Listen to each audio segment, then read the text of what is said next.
Hello everyone, this is Anthony Wood of Searchlight Simulations bringing to you a tutorial on how to set up your locomotive consist for operation with the RRMods GP40-2 Phase 2 locomotive. The first thing you'll want to do is go to your rear locomotive of your consist, the one facing your train, and set up the following switches. If you look at your back panel, you'll want to put your isolation switch in the run position,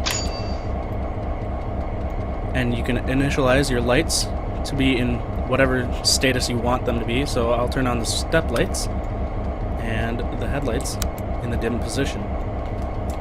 We'll move on to the middle unit of the consist and do the same thing. And then we'll go to the controlling locomotive. Since it is the controlling locomotive of our train consist, we'll also turn on the number lights. Now what you want to do is turn on your engine run, your generator field, and your control and fuel pump switches into the on position. If it is nighttime, you have the option of turning on gauge lights as well.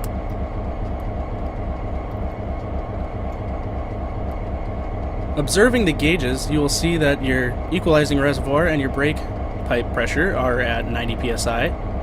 And your main reservoir is reading 140. That means your train is fully charged and ready to go.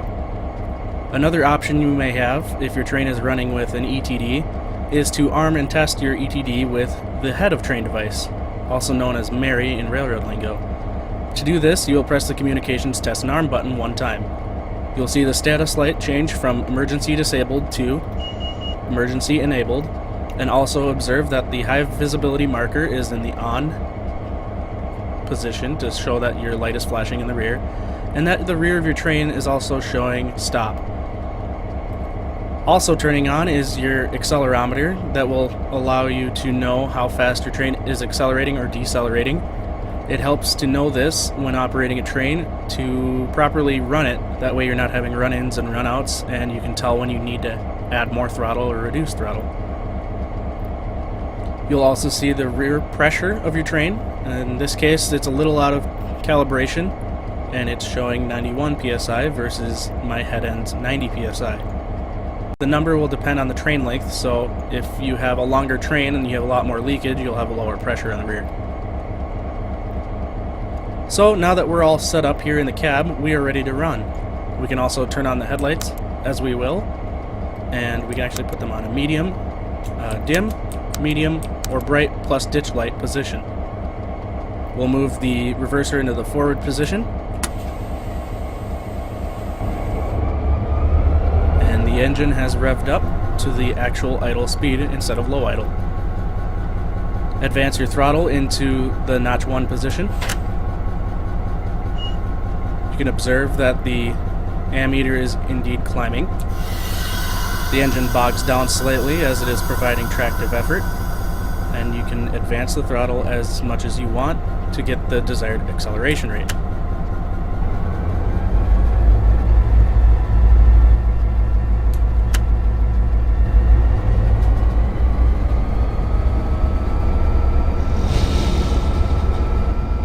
Since we're in the yard, we're going to go to a maximum of 10 miles an hour.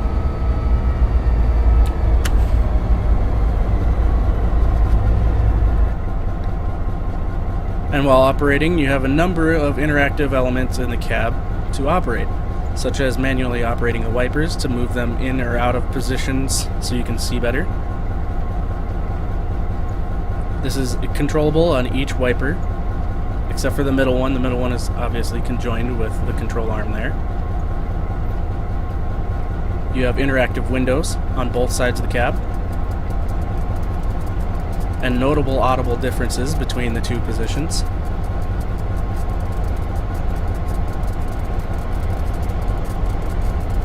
You have operable front and rear doors.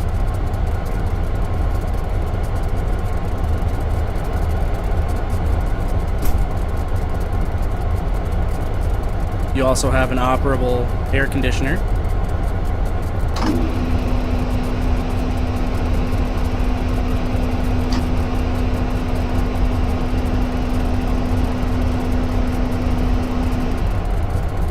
And if it's cold outside, you may You may also operate the heater using the O button and Shift O to turn it off.